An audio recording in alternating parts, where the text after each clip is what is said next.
সন্তান দুনিয়াতে আসার পর ডান কানে আজান, বাম কানে ইকামত দেওয়া, সন্তানকে জানিয়ে দেওয়া, আল্লাহর বরত্ব শুনিয়ে দেওয়া, তাওহীদের বাণী শুনিয়ে দেওয়া, আল্লাহর একাত্মবাদের কথা শুনিয়ে দেওয়া।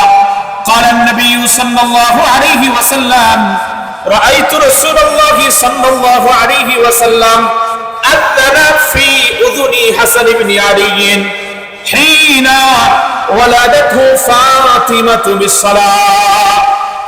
الله النبي বিশ্বনবী সাইয়্যিদুল মুরসালিন রাহমাতুল লিল আলামিন কে দেখেছি, সাহাবী রিওয়ায়াত করেন, হাসান যখন দুনিয়াতে জন্মগ্রহণ করলেন, নবী আলাইহিস সালাতু ওয়াস সালাম তার ডান কানে আযান এবং বাম কানে ইকামত দিয়েছেন।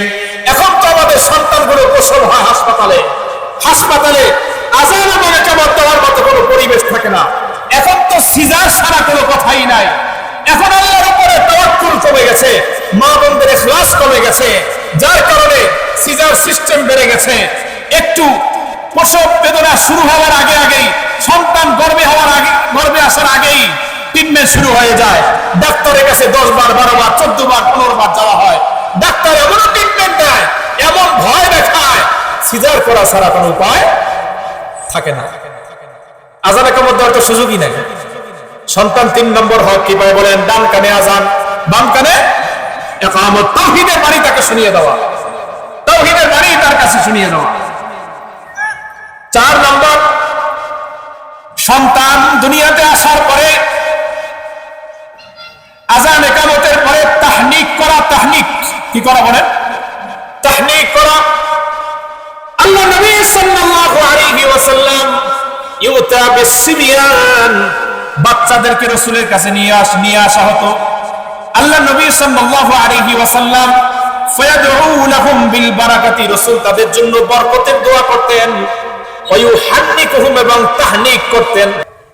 সন্তানের প্রতি বাবা মায়ের হক বা কর্তব্য। একজন সন্তান বাবা মায়ের কাছে কি কি হক পায়? পৃথিবীর জমিনে সবাই জিম্মাদার,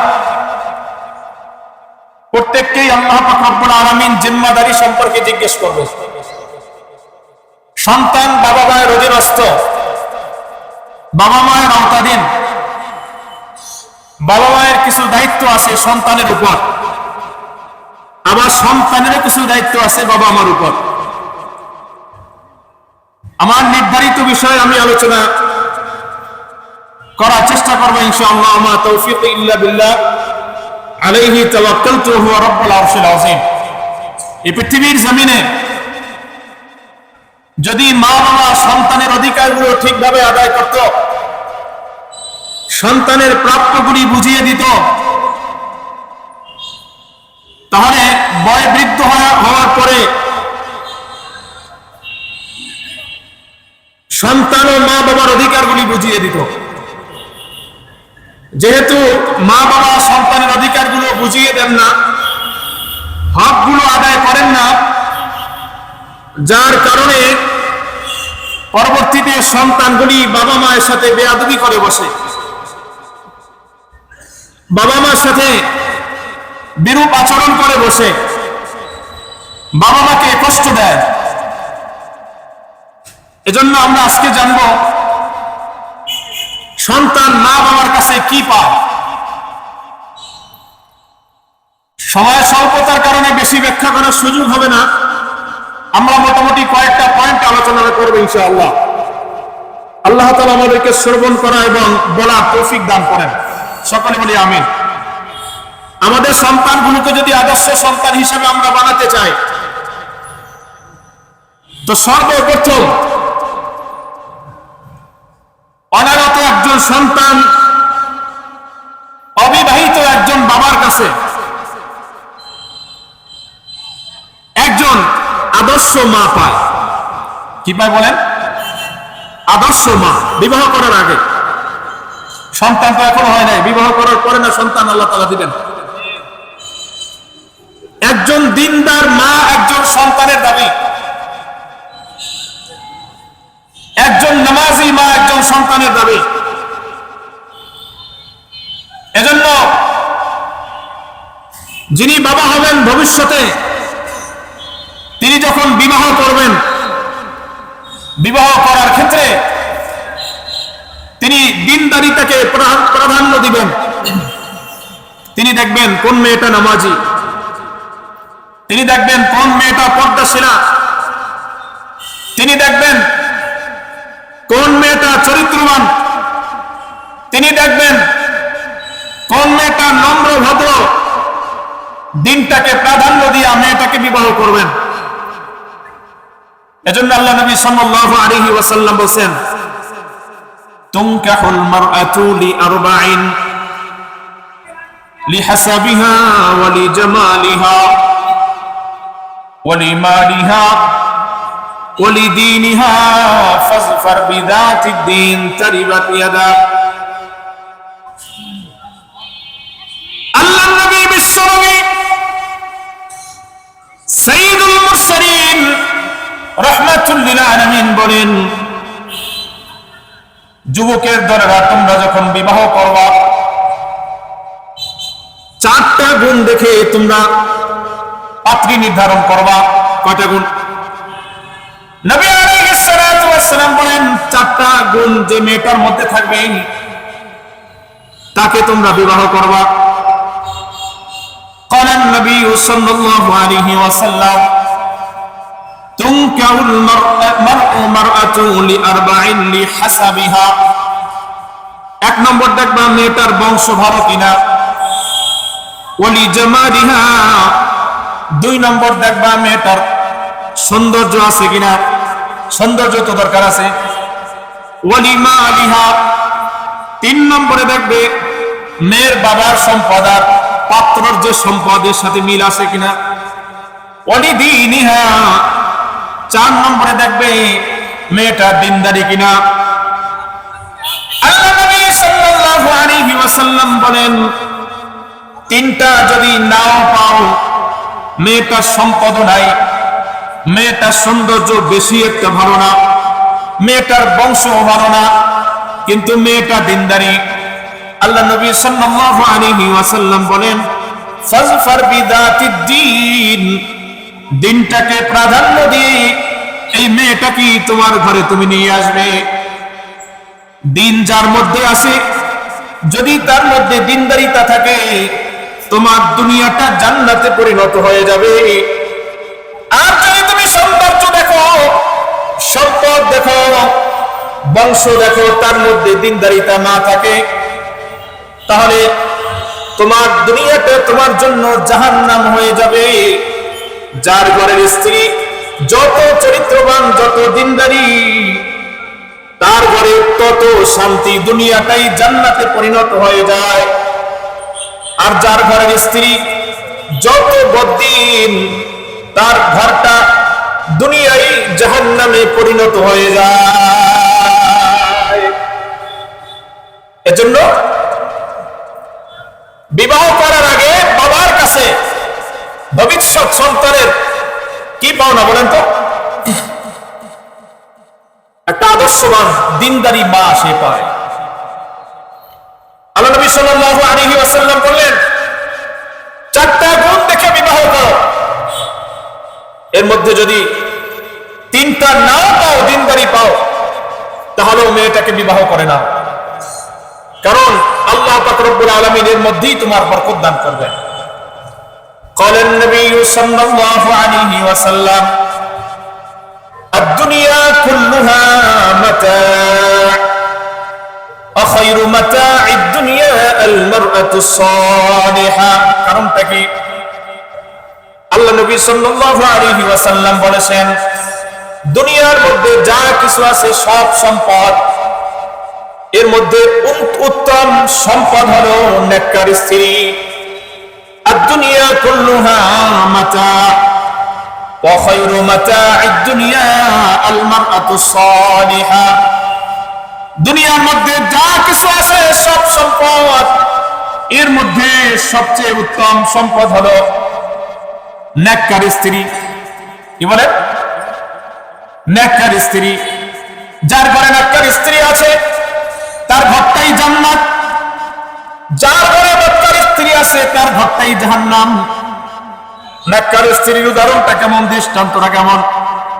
ফজরের নামাজের আগে স্বামীকে মাথায় হাত বুলিয়ে ঘুম থেকে উঠিয়ে দেয়, ডাক দেয়, উঠেন, ফজরের নামাজের সময় হয়েছে। শীতের রাত্র পানি গরম করে দিয়ে বলে, যাও ফজরের নামাজে মসজিদে চলে যাও। মসজিদ থেকে নামাজ পড়ে এসে দুইজন একত্রে নাস্তা করে, তেলাওয়াত করে, সূরা ইয়াসিনের আমল করে। আবার যদি খেটে খাওয়া মানুষ হয়, কাজের জন্য বেরিয়ে যায়, দুপুর যখন ঘনিয়ে আসে আবার বাসায় চলে আসে। গোসল করার জন্য যখন যাবে, নেককার স্ত্রী গামছাটা গায়ে দেয়, পানিটা আবার গরম করে দেয়। খাবারের সময় একত্রে বসে খাবার খায়, মাঝে মাঝে স্ত্রী স্বামীর মুখে লোকমা তুলে দেয়, মহাব্বত বৃদ্ধি পায়, মহাব্বত পেয়ে যায়। এটা নেককার স্ত্রীর নমুনা। সব সময় স্বামীর সুনাম মানুষের কাছে বলতে থাকে, ঘরের মধ্যে দোয়া দুরূদ সব সময় চলতে থাকে, তেলাওয়াত চলতে থাকে। এরকম একজন নেককার স্ত্রী যদি ঘরের মধ্যে থাকে, যদি আল্লাহ রব্বুল আলামিন তাকে দুনিয়াতে সম্পদ না দেয়, বেশি সম্পদ যদিও তার নাও থাকে, ঘরটা জান্নাতের পরিবেশে, ঘরটা কোরআনের পরিবেশে যখন এসে যায়, তখন শান্তির আর কোনো অভাব থাকে না। শান্তি কিন্তু টাকা দিয়ে কেনা যায় না। শান্তি কি টাকা দিয়ে কেনা যায়? কেনা যায় না। আল্লাহ রাব্বুল আলামিন বলেছেন, যে ঘরের মধ্যে স্ত্রী নেককার, এ ঘরের উপর আল্লাহ পাক রব্বুল আলামিনের রহমত সব সময় বর্ষণ হতে থাকে। যে ঘরের মধ্যে স্ত্রী বদকার, শয়তান সব সময় ওই ঘরের মধ্যে থাকে। বেপরদিকি অবস্থায় চলাফেরা, সালাম কালাম নাই, নামাজ রোজা নাই, সারাদিন রিমোট নিয়ে বসে থাকে, আছে না নাই? কথা বলেন। লিপস্টিক আর মেকআপ মেখে মার্কেটে না গেলে চলে না। স্বামীকে ডিস্টার্ব করে টাকা চায়, পয়সা চায়, দিতে হবে। মাসে দু একবার মার্কেটে তাকে নিয়ে যেতে হবে, দামি শাড়ি, দামি গয়না, দামি কসমেটিক্স কিনে দিতে হবে। আর নেককার স্ত্রী বলে, স্বামী এত কিছুর আমার দরকার নাই, দুনিয়াটা তো কয়দিনে দুনিয়া থাকবো না, সকলকে চলে যেতে হবে, আমাকে ভাত কাপড় দিলেই হবে, তুমি আমার কাছে থাকলেই হবে, আমাকে সময় দিলেই হবে। এরকম নেককার স্ত্রী যার ঘরে আছে, আল্লাহ নবী বলেন, তার ঘরটা তো আল্লাহ পাক রব্বুল আলামিন জান্নাতে পরিণত করে দিয়েছেন। অনেক টাকা দেখবেন, অনেক টাকার মালিক, অনেক বিল্ডিং এর মালিক, গাড়ির মালিক, বাড়ির মালিক, ঘরের মধ্যে শান্তি নাই। কি নাই বলেন? কথা বলেন। শান্তি নাই। রিক্সাওয়ালা রিক্সা নিয়ে 10 তলা বাড়ির সামনে দাঁড়িয়ে আছে, রিক্সায় যখন সার উঠেছে, মনটা খারাপ। রিক্সাওয়ালা জিজ্ঞেস করে, স্যার মনটা কেন খারাপ? শান্তি নাই। কয় কেন? ম্যাডাম থাকে উত্তরা, আমি থাকি ধানমন্ডি।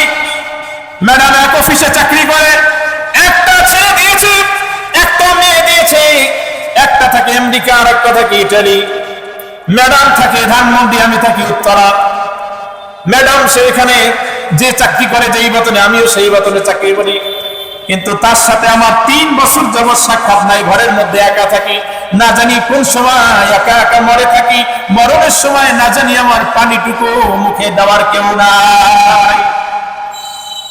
কিন্তু ছড়ে ঘরের মধ্যে থাকে, ছোট্ট পুকুরের মধ্যে থাকে, রিক্সা চালায় সারাদিন, ঘাম ঝরে, সন্তানগুলো মাদ্রাসায় পড়ে, দুপুর ঘনিয়ে সন্ধ্যা ঘনিয়ে যখন রাত্র আসে, বাসায় চলে যায়। দুজন নামাজ পড়ে, তেলাওয়াত করে, জিকির করে, তাসবিহ পড়ে, ওযু করে, তারপর ঘুমাতে যায়। সন্তান সন্ততির জন্য দোয়া করে, আল্লাহ পাক রব্বুল আলামিনের কাছে দোয়া করে, আল্লাহ আমাদের সন্তানগুলোকে দিনের উপর চলার তৌফিক দাও, হাফেজ আলেম বানায় দাও। আল্লাহ রাসূল বলেন, এই ব্যক্তির যদিও টাকা নাই, পয়সা নাই, রিকশা চালায়, তবু আল্লাহ পাক রব্বুল আলামিনের দ্বীন থাকার কারণে, ঘরের মধ্যে নেককার স্ত্রী থাকার কারণে আল্লাহ পাক রব্বুল আলামিন যেই পরিমাণ শান্তি দিয়েছেন, এই শান্তি ওই টাকাওয়ালা কোনোদিনও অনুভব করতে পারবে না।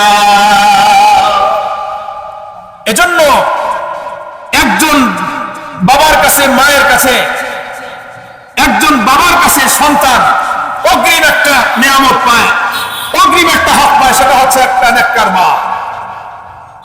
কিন্তু আমাদের দেশের অবস্থা হলো, বিয়ের সময় আমরা দেখি কার কত সম্পদ আছে, আছে না নেই? আমাদের দেশের অভ্যাস হলো, বিয়ের সময় আমরা দেখি সুন্দরী জামিলা কিনা, চরিত্রহীন কিনা, এটা আমরা দেখি, দেখার প্রয়োজন মনে করি না। দিনদারিতা আছে কিনা, এটা আমরা দেখার প্রয়োজন মনে করি না। দিনদারিতা থাক আর না থাক, সে সুন্দরী, তার বংশ ভালো, টাকা আছে, কিন্তু কতদিন পর মেয়েকে বিবাহ করার পর শোনা যায় মেয়েটার সাথে, ছেলেটার সাথে বিচ্ছেদ হয়ে গিয়েছে। হয় কিনা বলেন? এজন্য বিবাহের আগে একটা সন্তান তার বাবার কাছে যে হকটা পায়, সেটা হচ্ছে একজন নেককার মা পায়, নেককার মা। কারণ মা হচ্ছে সন্তান জন্ম দেওয়ার স্থান, মা হচ্ছে প্রোটেকশনের স্থান। মা যদি ভালো হয়, সন্তানও ভালো হবে।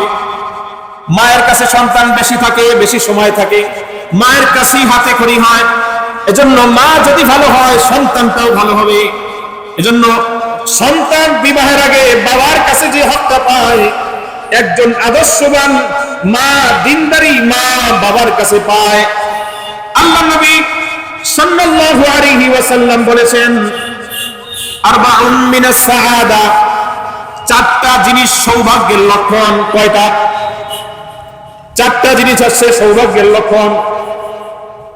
এক নম্বর হচ্ছে আয-যাওজাতুস সালিহা, নেককার স্ত্রী, আল মারআতুস সালিহা, নেককার স্ত্রী, এটা সৌভাগ্যের লক্ষণ। বদকার স্ত্রী দুর্ভাগ্যের লক্ষণ।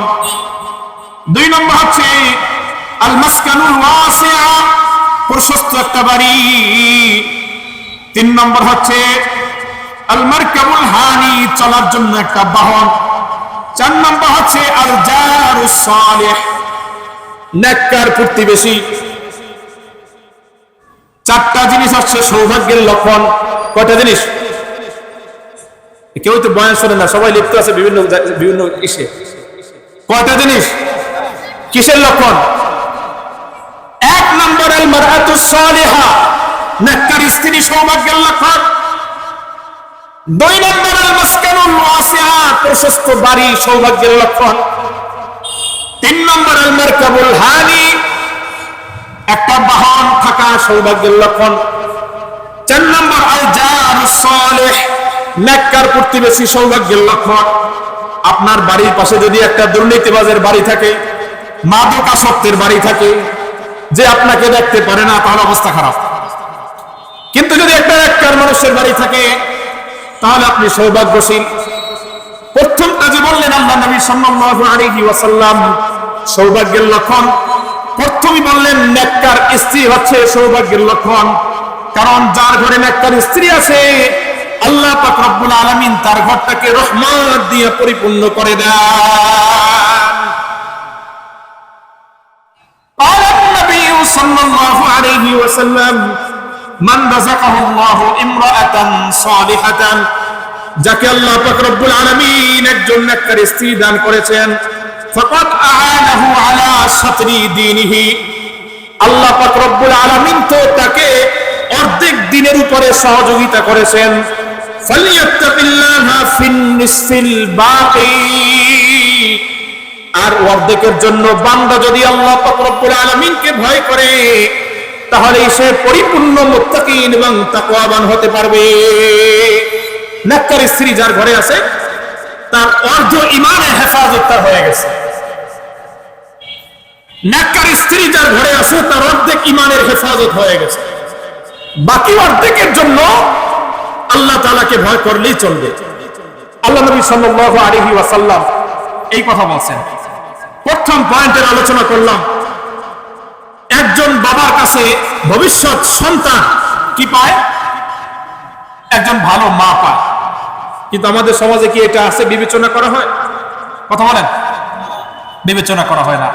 ভালো কি ভালো না, দিনদার কি দিনদার না, এটা আমরা কখনোই দেখি না। আমরা শুধু দেখি সুন্দরী কিনা, আমরা শুধু দেখি সম্পদ আছে কিনা, আমরা শুধু দেখি বংশ বড় কিনা। অথচ আল্লাহ পাক রব্বুল আলামিন এগুলো কিছুই দেখবেন না। আল্লাহ তাআলা কিয়ামতের ময়দানে দেখবেন আমল ভালো কিনা, দিনদার কিনা, এটা আল্লাহ তাআলা দেখবেন। কারণ সন্তান যখন মায়ের পেটের মধ্যে থাকে, সন্তান যখন মায়ের পেটের মধ্যে থাকে, মা যেই কাজকর্ম করে সন্তান তা উপলব্ধি করতে পারে। আল্লাহ পাক রব্বুল আলামিন কোরআনে কারীমের মধ্যে বলছেন, ইন্নাস সামআ ওয়াল বাসারা ওয়াল ফুআদা কুল্লু উলাইকা কানা আনহু মাসউলা। মায়ের পেটে যখন সন্তান আসে, সন্তান ভূমিষ্ঠ হওয়ার 4 মাস আগ থেকেই সন্তান শুনতে পায়। কি করে? শুনতে পায়। মা যদি গান গায় সন্তান শুনতে পায়, মা যদি কোরআন তেলাওয়াত করে সন্তান শুনতে পায়, মা যদি জিকির করে সন্তান শুনতে পায়, মা যদি তাসবিহাত পাঠ করে সন্তান শুনতে পায়, মা যদি নামাজ পড়ে সন্তান উপলব্ধি করতে পারে, মা যদি মুনাজাত করে সন্তান উপলব্ধি করতে পারে, মা যদি খারাপ কিছু করে তাও সন্তান উপলব্ধি করতে পারে। এজন্য মা যদি নেককার হয় পেট থেকে সন্তানটাও ভালো বের হওয়ার সম্ভাবনা, আর মা যদি বদকার হয় পেট থেকে সন্তানটা খারাপ হওয়ার সম্ভাবনা অনেক বেশি। এজন্য নেককার স্ত্রী যদি হয় তাহলে সন্তান গর্ভে আসার সাথে সাথে নেককার স্ত্রী তেলাওয়াত করা শুরু করে দেবে, জিকির করা শুরু করে দেবে, নামাজ নিয়মিত পড়া শুরু করে দেবে, তাসবিহাত তাহলিলাত করা শুরু করে দিবে। সন্তান উপলব্ধি করতে পারবে এবং ভবিষ্যতে সন্তানটাও নেককার হওয়ার সম্ভাবনা অনেক বেশি। এজন্য বিবাহের আগে বাবার কাছে অগ্রিম সন্তান একটা হক পায়, সেটা হচ্ছে একটা ভালো মা। এরপর সন্তান যখন জন্ম নিবে, আল্লাহ নবী সাল্লাল্লাহু আলাইহি ওয়াসাল্লাম বলেন, সর্বপ্রথম আল্লাহ পাক রব্বুল আলামিনের শুকরিয়া আদায় করা, কৃতজ্ঞতা জ্ঞাপন করা। আর আমরা কি করি? সন্তান জন্ম নিলে সাথে সাথে ফেসবুকে কি বলেন, ফেসবুকে স্ট্যাটাস, বিভিন্ন কায়দায় ছবি তুলে ফেসবুকে স্ট্যাটাস দিয়ে দেয়, আমার ছেলে হয়েছে, আমি মামা হয়েছি, আমি বাবা হয়েছি, আমি চাচা হয়েছি। সন্তান ভূমিষ্ঠ হওয়ার সাথে সাথেই আল্লাহ শুকরিয়া তান 2 রাকাত নামাজ আদায় করা, আল্লাহ শুকরিয়া স্বরূপ আলহামদুলিল্লাহ পাঠ করা। হযরত ইব্রাহিম আলাইহিস সালাতু ওয়াস সালাম যখন আল্লাহ পাক রব্বুল আলামিন তাকে সন্তান দান করেছেন, হযরত ইব্রাহিম আলাইহিস সালাতু ওয়াস সালাম আল্লাহ পাক রব্বুল আলামিনের শুকরিয়া আদায় করেছেন। তিনি বলেছেন, আলহামদুলিল্লাহিল্লাযী ওয়াহাবানি আলাল কিবারি ইসমাঈল ওয়া ইসহাক ইন্না রাব্বী লাসামিউদ দুআ। হযরত ইব্রাহিম আলাইহিস সালাম কে যখন আল্লাহ পাক রব্বুল আলামিন ইসহাক এবং ইসমাঈল আলাইহিস সালাতু ওয়াস সালাম কে দান করলেন, তখন আল্লাহ পাক রব্বুল আলামিনের শুকরিয়া আদায় করলেন। ইব্রাহিম আলাইহিস সালাতু ওয়াস সালাম বললেন, আলহামদুলিল্লাহ আলহামদুলিল্লাহিল্লাযী ওয়াহাবানি আলাল কিবারি ইসমাঈল ওয়া ইসহাক ইন্না রাব্বী লাসামিউদ দুআ। আল্লাহ প্রশংসা আদায় করলেন, কারণ আল্লাহ পাক রব্বুল আলামিন যে সন্তান আপনাকে দান করেছেন এটা আপনি আনতে পারেন নাই, এটা আল্লাহ পাক রব্বুল আলামিনের পক্ষ থেকে দান। আপনার আমার কোনো ক্ষমতা নাই সন্তান পয়দা করার।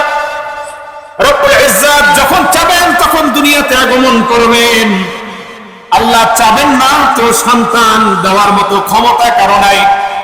আল্লাহ তাআলা কোরআনে কারীমের মধ্যে বলেন, লিল্লাহি মুলকুস সামাওয়াতি ওয়াল আরদ ইয়াখলুকু মা ইয়াশা ইয়াহাবু লিমান ইয়াশাউ ইনাসা ওয়া ইয়াহাবু লিমান ইয়াশাউ যুকুর। আসমান জমিনের রাজত্ব আল্লাহ পাক রব্বুল আলামিনের হাতে। ইয়াখলুকু মা ইয়াশা, তিনি যা চান সৃষ্টি করেন। ইয়াহাবু লিমান ইয়াশাউ ইনাসা, আল্লাহ তাআলা যাকে চান কন্যা সন্তান দান করেন। ওয়া ইয়াহাবু লিমান ইয়াশাউ যুকুর, আর যাকে চান আল্লাহ পাক রব্বুল আলামিন পুত্র সন্তান দান করেন। আও ইউযাওয়িজুহুম যুকুরানান ওয়া ইনাসা, আর যাকে চান আল্লাহ পাক রব্বুল আলামিন কন্যা সন্তান এবং পুত্র সন্তান দুটোই একত্রে দান করেন। ওয়া ইয়াজআলু মান ইয়াশাউ আকিমা, আর যাকে চান আল্লাহ পাক রব্বুল আলামিন চিরতরে বন্ধ করে রাখেন, সন্তান দান করেন না। এজন্য সন্তান দেওয়ার মালিককে বলেন, কথা বলেন, সন্তান দেওয়ার মালিককে। সন্তান আল্লাহ পাক রব্বুল আলামিন দিবেন, সন্তান আল্লাহ পাক রব্বুল আলামিনের দান, সন্তান আল্লাহ পাক রব্বুল আলামিনের দেওয়া। সন্তান ছেলে হোক মেয়ে হোক, আল্লাহ পাক রব্বুল আলামিনের পক্ষ থেকে যখন সন্তান ভূমিষ্ঠ হবে তখন সর্বপ্রথম 2 রাকাত নামাজ পড়ে আল্লাহ পাক রব্বুল আলামিনের শুকরিয়া আদায় করতে হবে। এটা হবে একজন নেককার বাবা, একজন নেককার মায়ের আলামত। 2 নম্বর হক, দুনিয়াতে সন্তান ভূমিষ্ঠ হলে পরে শুকরিয়া আদায় করা। ফেসবুকে পোস্ট করার আগে শুকরিয়া আদায় করা, আল্লাহর কৃতজ্ঞতা জানানো, আল্লাহ আমি সন্তানের উপযুক্ত ছিলাম না, তুমি আমাকে সন্তান দান করেছো, আল্লাহ তোমার শুকরিয়া আদায় করছে। 3 নম্বর হক হচ্ছে সন্তান, মুরব্বীরা জানবেন, তাহলিক হচ্ছে কোন বুজুর্গানে দিন, কোন আল্লাহ ওয়ালা, কোন বড় ইমাম সাহেব, কোন আমলি লোক, নেককার লোকের মুখের চিবানো খেজুর অথবা মিষ্টি দ্রব্যের রস বাচ্চার মুখে দিয়ে দেওয়া, একটা নাম হচ্ছে তাহলিক। এটা কেন করে? এটা এই জন্য করে যাতে করে বুজুর্গানে দিনের সাহাবাত যারা করবেন বাচ্চার মধ্যে ঢুকে যায়, ভবিষ্যতে বাচ্চা যেন ভালো হয়।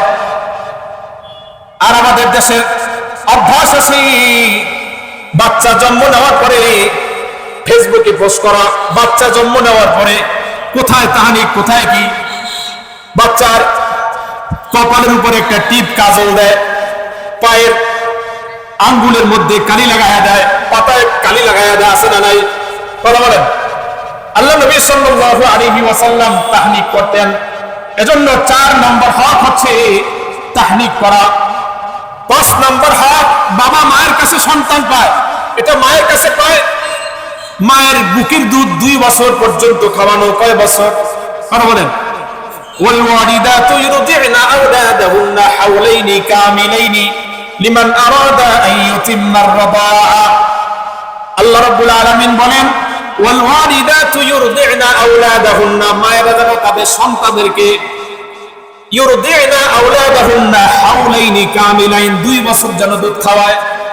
আর আমাদের দেশের মায়েরা কি করে? সন্তানদেরকে বাড়ার দুধ খাওয়ায়, ফিটনেস ঠিক রাখার জন্য সন্তানকে দূরে রাখে। অথচ শাল দুধের মধ্যে কত উপকারিতা একটা ডাক্তাররা বলে, অনেক রোগ প্রতিরোধ ক্ষমতা বেড়ে যায় যদি শাল দুধ সন্তানকে খাওয়ানো হয়। দুধ খাওয়াইলে পরে বুকের দুধ মায়ের সাথে সন্তানের সাথে সম্পর্ক তৈরি হয়, মহব্বত ভালোবাসা তৈরি হয়। সন্তান যখন দুগ্ধ পান করে মায়ের চোখ যখন সন্তানের চোখের সাথে লাগে, মহব্বত ভালোবাসা তৈরি হয়। আর যখন সন্তানকে দুগ্ধ পান করা থেকে বিরত রাখা হয়, সন্তান থেকে মায়ের থেকে বিচ্ছেদ শুরু হয়। কথা ঠিক কিনা বলেন? এজন্য 5 নম্বর হক হচ্ছে সন্তানকে বুকের দুধ পান করানো, এটা হচ্ছে মায়ের কাছে পায়।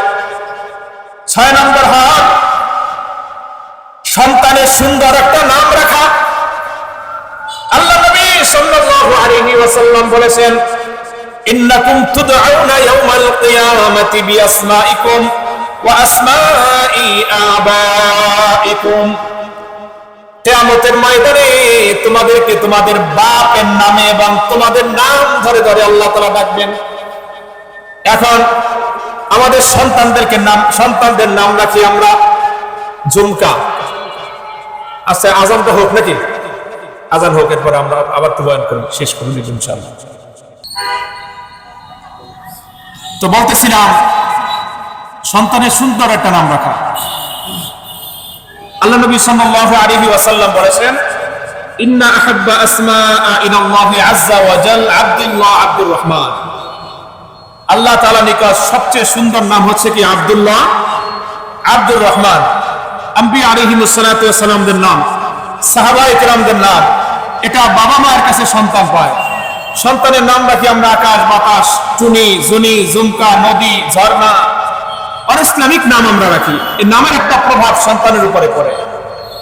সন্তান বাবা মায়ের কাছে 7 নম্বর যে হকটা পায় সেটা হচ্ছে মাথা হলক করা। 7 দিনের দিন, জন্মের 7 দিনের দিন কি করা? মাথা হলক করা। আল্লাহ নবী সাল্লাল্লাহু আলাইহি ওয়াসাল্লাম ফাতিমা রাদিয়াল্লাহু তাআলা আনহাকে বলেন, ইয়া ফাতিমাতু ইহলিকি রাসাহু ওয়া তাসাদ্দাকি বিজিনাতি শা'রিহি ফিদ্দাতান। হে ফাতিমা, তুমি হাসানের মাথা মুন্ডন করে দাও এবং তার চুল বরাবর, তার চুলের যে ওজন, এই ওজন বরাবর রৌপ্যের মূল্য আল্লাহর রাস্তায় সাদাকা করো। সন্তান পিতামাতার কাছে 7 নম্বর যে হক পায় সেটা হচ্ছে 7 দিনের দিন তার নাম রাখা এবং মাথা মুন্ডিয়ে এই চুল বরাবর ওজন দিয়ে এই বরাবর রৌপ্যের দাম আল্লাহর রাস্তায় কি করা? সাদাকা করা। সন্তান আল্লাহ তাআলা, সন্তান পিতামাতার কাছে যে হকটা পায় 7 দিনের দিন, আরেকটা হক হচ্ছে সন্তানের আকিকা করা। কি করা? আল্লাহ নবী সাল্লাল্লাহু আলাইহি ওয়াসাল্লাম বলেন, কুল্লু গুলামিন মুরতাহিনুম বিল আকিকাতি। প্রত্যেক গোলাম, প্রত্যেক বান্দা আকিকার সাথে আবদ্ধ। নবী আলাইহিস সালাতু ওয়াস সালাম বলেন, আনিল গোলামি শাতানে। যদি ছেলে হয় ছেলের ক্ষেত্রে 2টা বকরি, আর যদি মেয়ে হয় মেয়ের ক্ষেত্রে 1টা বকরি আল্লাহর রাস্তায় দান করতে হবে, আকিকা করতে হবে। কয় দিনের দিন বলে? 7 দিনের দিন আকিকা করা। এটা 8 নম্বর। 9 নম্বর হচ্ছে খাতনা করা। আল্লাহ নবী সাল্লাল্লাহু আলাইহি ওয়াসাল্লাম বলেন, আল খামসু মিনাল ফিতান। 5টা জিনিস হচ্ছে ফিতান থেকে, সমস্ত আম্বিয়া আলাইহিস সালাতু ওয়াস সালামের ফিতান থেকে। এর মধ্যে একটা হচ্ছে খাতনা করা। 9 নম্বর হক। বাবা মার কাছে 9 নম্বর হক সন্তান পায় খাতনা করা। 10 নম্বর হচ্ছে সন্তানকে দ্বীনি শিক্ষা দেওয়া। দ্বীনি শিক্ষার মধ্যে সর্বোচ্চ শিক্ষা হচ্ছে কোরআন কারীমের শিক্ষা দেওয়া। আল্লাহ পাক রব্বুল আলামিন কোরআন কারীমের মধ্যে বলেছেন, ইকরা বিসমি রাব্বিকাল্লাযী খালাক। আল্লাহর নামে পড়ো। আল্লাহর নবী সাল্লাল্লাহু আলাইহি ওয়াসাল্লাম বলেন, খায়রুকুম মান তাআল্লামাল কুরআনা ওয়া আল্লামা।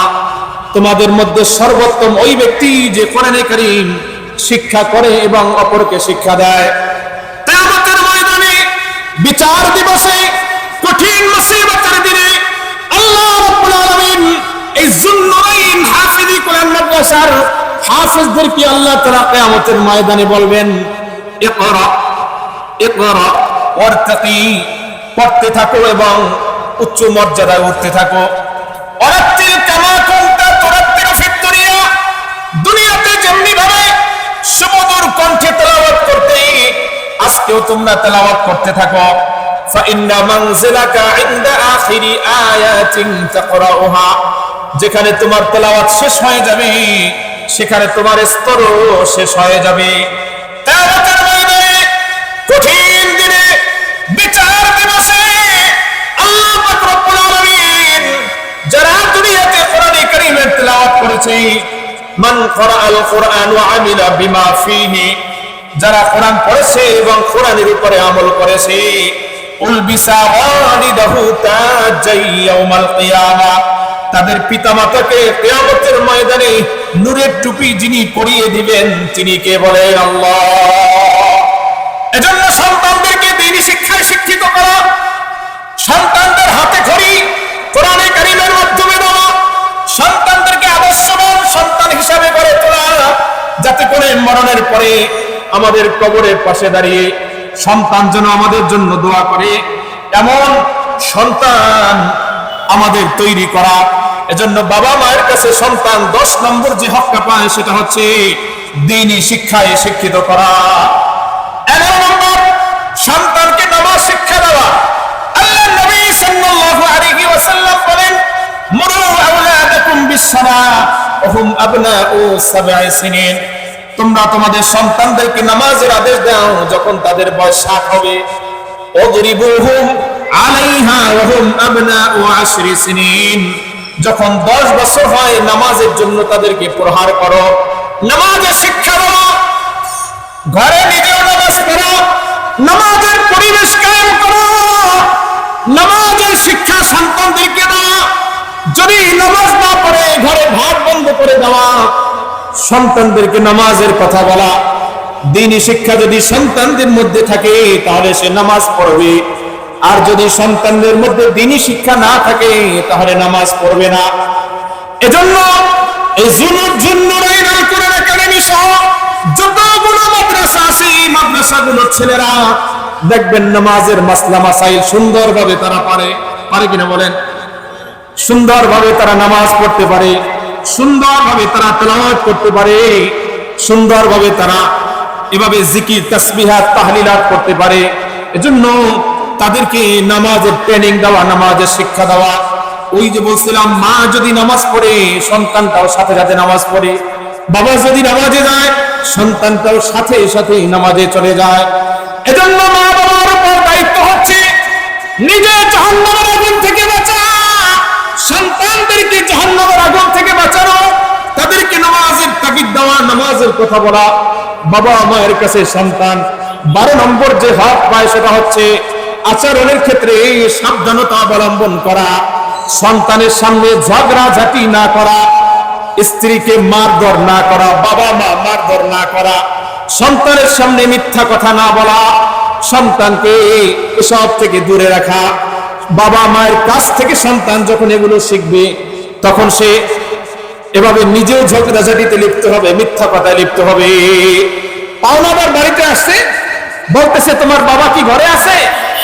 তো বাবা সন্তানকে শিখিয়ে দেয়, তুমি বলো যে বাবা ঘরে নাই, তুমি বলো যে বাবা ঘরে নাই, অথচ বাবা কোথায়?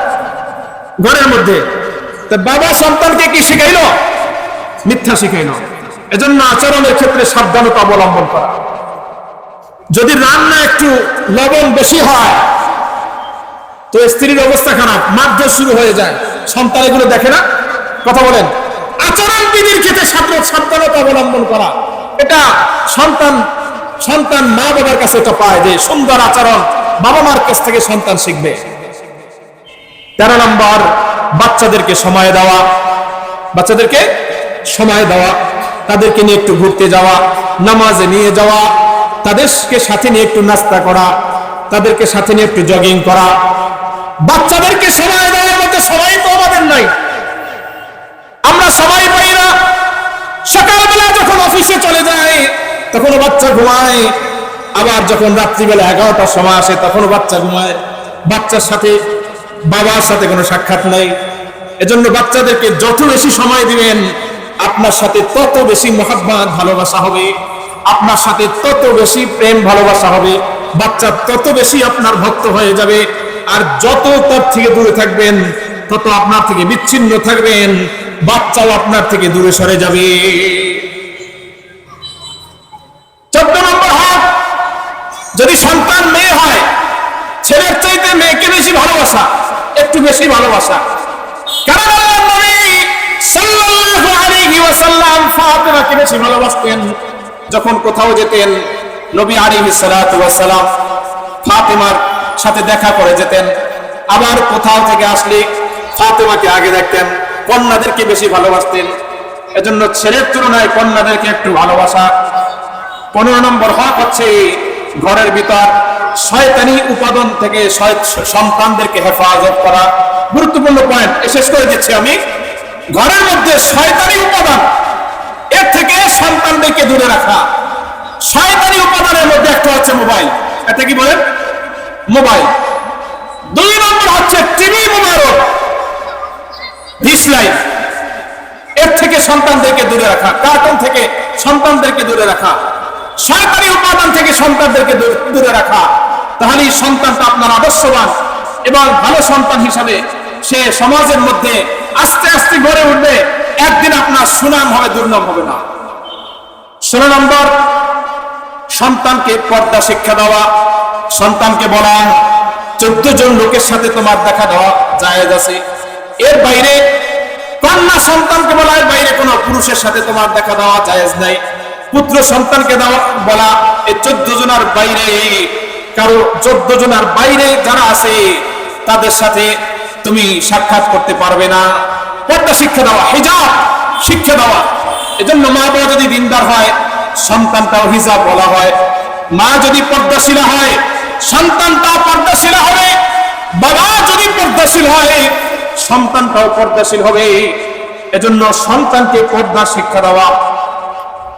17 নম্বর 18 নম্বর, সন্তানের যখন বিবাহের সময় হবে তখন তাকে নেককার দিনদারি একটা পাত্রী খুঁজে তাকে বিবাহ করিয়ে দেওয়া।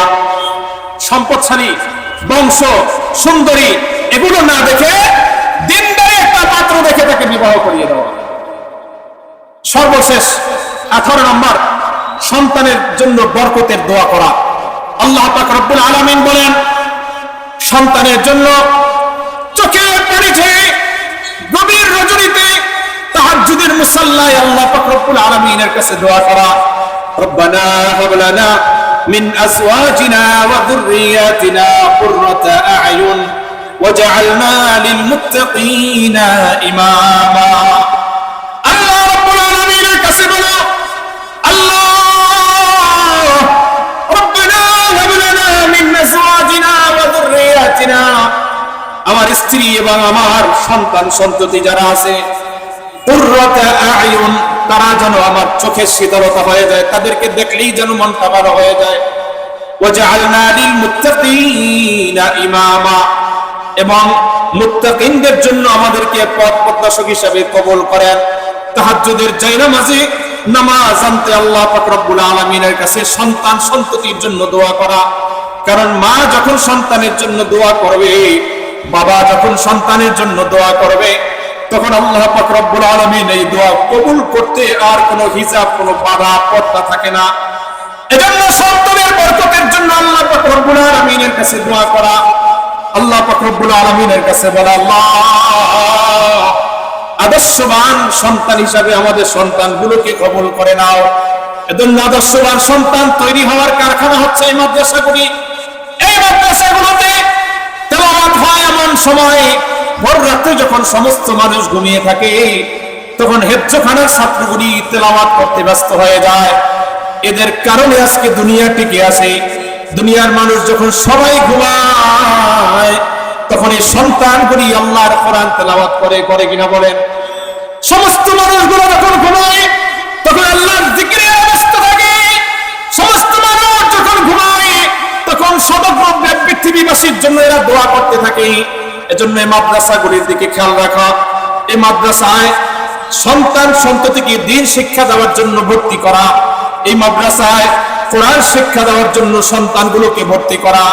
এই সন্তানগুলো যদি দ্বীন শিখে হাতে খড়ি যদি এখান থেকে হয়, পরবর্তীতে যদি জেনারেল শিক্ষায় সে শিক্ষিত হয়, ডাক্তার হয়, ইঞ্জিনিয়ার হয়, ব্যারিস্টার হয়, উকিল হয়, সব লাইনে আমাদের লোকের দরকার আছে।